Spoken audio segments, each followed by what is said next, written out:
Mummy जी, ये गहने आप अपने पास रख लीजिए, जब जरूरत होगी तब ले लूंगी। नई बहू सोम्या ने अपने गहनों से भरी थैली अपनी सास मनोरमा जी को देते हुए कहा, नहीं बेटा, ये तुम्हारे अपने गहने हैं, इन्हें अपने पास ही रखो। मनोरमा जी ने प्यार से कहा, मम्मी जी, आपके पास रहे या मेरे पास क्या फर्क पड़ता है, हम एक ही घर में तो रहते हैं। वैसे भी साहिल बता रहे थे कि अपने यहाँ एक बड़ी तिजोरी है जो बहुत सेफ है, उसमें सुरक्षित रहेंगे। सोम्या की बात ने जैसे मनोरमा जी के किसी पुराने गहरे जख्म को कुरेद दिया। उसने कहा, बेटा, अभी अपने पास अपनी अलमारी में ही रख लो, बाद में तिजोरी में रख देंगे। अभी मैं भी व्यस्त हूं, कहां संभालती रहूंगी। मनोरमा जी ने उसे टाल दिया। ठीक है मम्मी जी, कहते हुए सोम्या अपने गहने लेकर चली गई। मनोरमा जी के दिल में ना चाहते हुए भी 30 साल पहले की बातें चलचित्र की भांति घूमने लगी। कैसे भूल सकती है वो रात। मनोरमा अपने माता पिता की इकलौती बेटी थी। मनोरमा दुल्हन बनकर आ गई। उसके पिता सतीश जी का समाज में बहुत नाम और इज्जत होने के कारण उसे शादी में बहुत उपहार, सोने चांदी के गहने और नगद रुपए मिले। जैसा होता आया है, सभी उपहार उसके सास ससुर के पास रखे गए। लिफाफों की गिनती के समय ससुर जी ने उसे कहा, बहू, ये लिफाफे कब तक गिनेंगे? ऐसा कर, तू मुझसे 5,000 रुपए ले ले और ये सारे लिफाफे मुझे दे दे। पापा जी, ये सब आपका ही है, मुझे पैसे नहीं चाहिए, आप ही सब रख लीजिए। उसने कह तो दिया, पर ससुर जी की बात सुनकर उसे बहुत आश्चर्य हुआ। ससुर जी ने खुशी खुशी सारे लिफाफे रख लिए। शादी को कई दिन हो गए, पर घर में सब उसे पलकों पर बैठाए रखते। घर में हंसी मजाक का वातावरण रहता और रात में सब कोई ना कोई गेम खेलने बैठ जाते।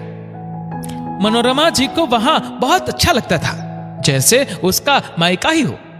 एक दिन सासू मां बोली, मनोरमा, अपनी अलमारी में सारे गहने रखना सुरक्षित नहीं है। अपने घर कामवाली भी काम करने आती है। वैसे भी शादी में आए इतने सारे सामान पर उनकी नजरें तो लगी हुई है। ऐसा कर, अपने घर में नीचे तहखाने में एक बहुत पुरानी मजबूत तिजोरी है, तेरे पापा जी को ये गहने दे दे, वो उसमें रख देंगे। जब भी तुझे पहनने की इच्छा हो, तिजोरी से निकाल लेना। जी मम्मी जी, ठीक है। कहते हुए मनोरमा ने अपने सारे गहनों की पोटली लाकर सासू मां को थमा दी। अरे बहू, इनको क्यों दे रही हो? तुम खुद ही अपने हाथ से अपना सामान तिजोरी में रख दो। ससुर जी ने टोकते हुए कहा, पापा जी, मम्मी जी रखे या मैं, एक ही तो बात है। नहीं बहू, तुम खुद रखो और जब भी जरूरत हो मुझसे चाबी लेकर खुद ही निकाल लेना। इसी बहाने तुम तिजोरी भी देख लेना। कहते हुए ससुर जी ने तिजोरी की चाबी उसके हाथ में थमा दी। मनोरमा आश्चर्य और खुशी से भर उठी। नई आई बहू को उसके ससुर जी ने खुद तिजोरी की चाबी दे दी। मम्मी जी, आप भी चलिए ना, उसमें कहां रखना है बता दीजिए। मनोरमा ने सासू मां को आग्रह किया, पर उन्होंने साथ आने से मना कर दिया। इसी तरह ससुर जी ने भी साथ आने से इनकार कर दिया। आखिरकार उसने छोटी ननद के साथ जाकर अपने गहनों की पोटली तिजोरी में रख दी। कुछ दिन बाद उसने अपने जरूरत के गहने निकाले और चाबी उन्हें वापस कर दी। इसी तरह 1 साल में 1-2 बार ऐसा अवसर आया। अब छोटी ननद ने भी साथ जाने से मना कर दिया कि आपको सब तो मालूम है, मेरे साथ जाने की जरूरत क्या है। लगभग 2 साल हो गए। इसी बीच मनोरमा 2-3 बार मायके हो आई। वहां से विदाई में जो भी मिलता वो सास ससुर को सौंप कर निश्चिंत हो जाती। पिछले 1 साल में मनोरमा को अतिरिक्त गहने निकालने की जरूरत ही नहीं पड़ी। गले में मंगलसूत्र, हाथ में 4 चूड़ियां, उंगली में 1 अंगूठी, कान में झुमके और नाक में लौंग तो थी ही। जल्दी ही उसकी ननद की शादी की बात चलने लगी। उसका रिश्ता तुरंत तय हो गया और 1 महीने में ही शादी का मुहूर्त भी निकल आया। ननद के गहने बनवाने की बात चल रही थी। गहने बनवाने का खर्च पिताजी को ही उठाना था। इसीलिए मनोरमा ने सुझाव दिया, मम्मी जी, मेरी शादी में बहुत पायलें, कान के टॉप्स और अंगूठियां आई थी। सभी तो मैं पहनूंगी नहीं, उसमें से दीदी को जो चाहिए वो दे दीजिए। इससे हमें अभी अलग से खर्चा नहीं करना पड़ेगा। नहीं नहीं बहू, वो तो सब तुम्हारा है, इसके लिए जो चाहिए अलग से बनवा लेंगे। ससुर जी ने बड़प्पन दिखाया। पापा जी, मैं इस घर की सदस्य नहीं हूं क्या? जो मेरा है वो आप सभी का भी है ना। उसमें से कुछ गहने अगर दीदी को भी दे दिए जाए तो कोई फर्क नहीं पड़ेगा। नहीं बहू, अपना सामान अपने पास होना चाहिए। कल को ननंद स्वाति को लगेगा कि भाभी के गहने छीन कर पहन रही हो। सासू मां ने कहा, ऐसा कुछ नहीं लगेगा मम्मी जी, स्वाति मेरी छोटी बहन ही तो है और मैं अपनी खुशी से उसे कुछ दे तो सकती हूं ना। जैसी तुम्हारी मर्जी बहू, पर एक बार फिर सोच लो। ससुर जी बोले। सोच लिया पापा जी, मनोरमा ने मुस्कुरा कर कहा। ससुर जी ने हमेशा की तरह तिजोरी की चाबी पकड़ा दी। चलिए दीदी, तिजोरी से गहने निकाल कर लाते हैं, उसमें से आपको जो पसंद है वो ले लीजिएगा। मनोरमा ने स्वाति को कहा। नहीं भाभी, आप ही ले आइए, आपको अब सब मालूम तो है ही। अरे पर आप भी चलो ना, वैसे भी 1 साल से तो मैंने तिजोरी खोली ही नहीं है। मनोरमा ने आग्रह किया, पर ननंद स्वाति साथ में जाने के लिए तैयार ही नहीं हुई। मनोरमा ने गहनों की पोटली निकाली और सबके पास ले आई। जैसे ही उसने पोटली खोली तो स्तब्ध रह गई। देखा तो उसमें 2-4 डिब्बियों को छोड़कर अधिकतर खाली डिब्बियां ही थे। उनमें रखी पायलें, अंगूठियां और टॉप्स नहीं थे। मनोरमा देखकर हैरान रह गई। अरे ये सब खाली कैसे हो गया? कहां गए सब जेवर? कहते हुए वो पागलों की तरह पोटली देखने लगी। पापा जी, मम्मी जी, इसमें तो जेवर है ही नहीं। हमें क्या मालूम कहां है, तुम्हें ने तो रखे होंगे। सासू मां ने रूखे स्वर में उत्तर दिया। इसी में रखे थे मम्मी जी। इसी में रखे थे तो क्या ये थैली खा गई? ससुर जी चिल्लाए। पापा जी, ये थैली तो तिजोरी में ही रखी रहती है। मैंने तो 1 साल से कोई गहना नहीं निकाला है। अब वो हमें क्या पता, हो सकता है तूने अपने मायके ले जाकर रख दिए हो। ससुर जी गुस्से से बोले। पापा जी, मैं यहाँ का सामान अपने मायके क्यों लेकर रखूंगी? वही से तो शादी में सब आया है।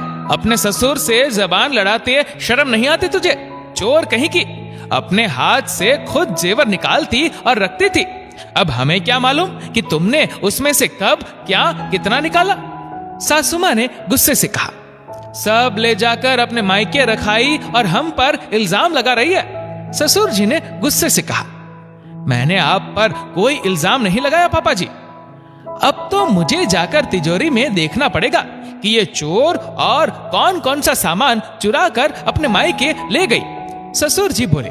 पापा जी, आप प्लीज मेरे मायके वालों को बीच में मत लाओ। देखो तो कैसी कैंची जैसी जबान चल रही है। मेरे बेटे ने बहुत सिर चढ़ा रखा है इसको। एक तो तिजोरी से खुद गहने चुरा लिए और अब हमें आंखें दिखा रही है। सासू मां चिल्लाई। पर मैंने सब गहने तिजोरी में रखे थे, उसकी चाबी तो हमेशा आपके पास ही रहते हैं ना। मनोरमा ने कहना चाहा, पर संस्कारों ने उसके मुंह पर ताला लगा लिया। वैसे भी वो बहुत सदमे में थी। एक तो उसके जेवर तिजोरी से गायब हो गए थे और उल्टा उस पर और उसके मायके वालों पर ही इल्जाम लगाया जा रहा था। मनोरमा के पति दीपक तो शादी की तैयारियों की बात करने स्वाति के ससुराल गए हुए थे। उसका ससुराल दूसरे शहर में था। वहां से आने के बाद दीपक को सारी बातें पता चली, पर वो अपने माता पिता के समर्थन में चुप ही रहा। मनोरमा को बहुत गुस्सा आया, पर वक्त की नजाकत को देखते हुए वो भी चुप रह गई। शादी को कुछ दिन ही बचे थे। एक बार ससुर जी और सासू मां घर पर नहीं थे, तभी उनके परिचित ज्वेलर घर आए। बहुरानी, ये संभाल कर अपने सास ससुर को दे देना, स्वाति बिटिया की शादी के गहने हैं। उन्होंने एक थैली उसकी ओर बढ़ाते हुए कहा। एक बार तो उसका मन हुआ कि लेने से मना कर दे, पर घर की बात बाहर जाने के डर से उसने चुपचाप थैली रख ली और उन्हें चाय के लिए आग्रह किया। बहुरानी, एक बात कहूं, बुरा तो नहीं मानोगी? अरे नहीं चाचा जी, आप तो पिता समान हैं और पापा जी के अच्छे दोस्त भी, कहिए ना। बहुरानी, घर गृहस्थी में जरा संभाल कर पैसा खर्च करना चाहिए। जहां जरूरत ना हो वहां खर्च करना पैसे की बर्बादी होती है। मैं समझी नहीं चाचा जी, मनोरमा ने आश्चर्य से कहा। बिटिया, वो गहने जो आपके पास थे एकदम नए तो थे। अगर आपको पसंद नहीं थे तो ऐसे ही स्वाति बिटिया को दे देती।